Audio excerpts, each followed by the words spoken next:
Detergent ക്യാൻസറിന് കാരണമാകുന്ന ഒന്നാണ്.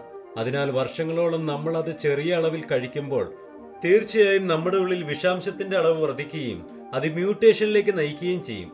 മ്യൂട്ടേഷൻ എന്നത് ക്യാൻസർ കോശങ്ങൾ രൂപപ്പെടുന്ന ഒരു പ്രക്രിയയാണ്. പ്രത്യേകിച്ച് നമ്മൾ നമ്മുടെ പാത്രങ്ങൾ കഴുകുമ്പോൾ പാത്രങ്ങൾ കഴുകുന്ന പ്രക്രിയ അപൂർണമായി തുടരുന്നു. ഡിറ്റർജന്റ് അതിൽ തന്നെ തുടരുന്നു. നിങ്ങൾ എപ്പോഴെങ്കിലും പാത്രങ്ങൾ സ്വയം കഴുകാൻ ശ്രമിച്ചാൽ കഴുകിയ പാത്രങ്ങളിൽ നിന്ന് വീണ്ടും നുര പുറത്തു വരുന്നത് നിങ്ങൾ കാണും. നുര പൂർണ്ണമായും വരുന്നത് നിർത്തുന്ന രീതിയിൽ പാത്രങ്ങൾ കഴുകുക. ഇത് വളരെ പ്രധാനമാണ്.